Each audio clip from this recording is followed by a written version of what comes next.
আসসালামু আলাইকুম রহমতুল্লাহ। প্রিয় ভিউয়ার্স, কেমন আছেন সবাই? আশা করি আল্লাহর রহমতে সবাই ভালো আছেন। এই যে আর একটি পানির বরজ, যেখানে আমাদের সুফলা গ্রোথ ব্যবহার করা হয়েছিল। দেখুন পানের অবস্থা। পান কত লম্বা, বড় বড় পান, কালো মিশমিশে। দেখুন কি সুন্দর পান। কিন্তু আসলে এই বরজটায় পরিচর্যাটা খুবই কম, যার কারণে গাছগুলি দেখেন নড়াচড়া গেছে। তো দেখুন কি সুন্দর পান,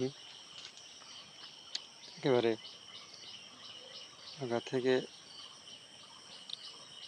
গোড়া পর্যন্ত কি সুন্দর পান। এত সুন্দর পানের বরজটাকে যদি একটু পরিচর্যা করা হয়, ও পানটি আজকে বানবে।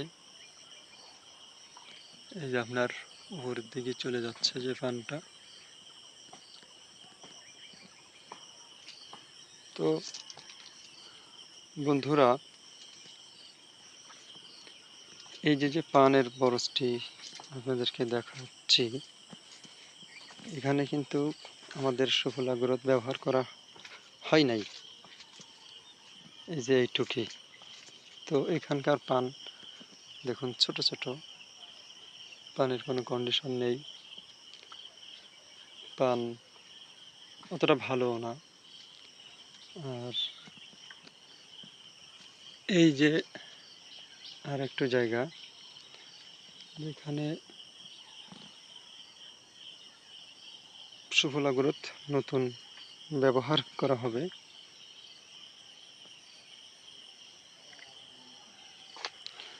একটু না দেখাতে পারলে ভালো লাগছে না, আপনাদেরকে একটু দেখাই। আসলে কাদা, এই যে এখানে পানির অবস্থা কিন্তু ভালো, পানির অবস্থা মোটামুটি ভালো, কিন্তু কিছু কিছু জায়গায়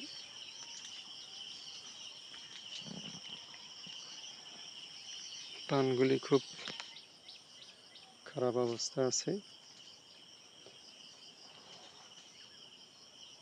দেখুন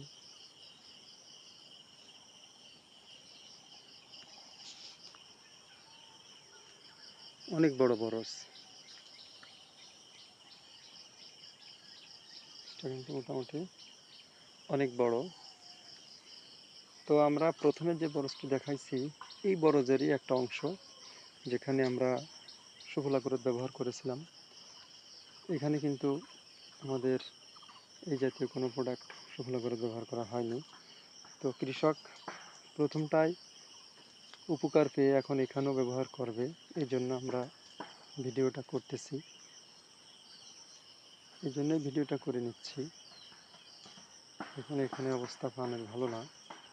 তো আমরা প্রাথমিক পর্যায়ে কৃষক প্রথম ব্যবহার করে অল্প একটু জায়গায়, প্রথমে অল্প একটু জায়গায় ব্যবহার করেছে। তো এই অল্প একটু জায়গায় ব্যবহার করার ফলে সে উপকার পেয়েছে এবং আরও সে ব্যবহার করবে। এই যে এখান থেকে কিন্তু সুফলা গ্রোথ ব্যবহার করা হয়নি। তো দেখুন এখানকার পানের কি অবস্থা। আর যেখানে ব্যবহার করা হয়েছে, এই যে এই যে এখান থেকে শুরু করে এখান থেকে সব জায়গাতে আমাদের সুফলা গ্রোথ ব্যবহার করা হয়েছে। এই যে অল্প একটু জায়গায়, এই যে এখান থেকেই শুরু, অল্প একটু জায়গায় আমাদের সুফলা গ্রোথ ব্যবহার করা হয়েছে।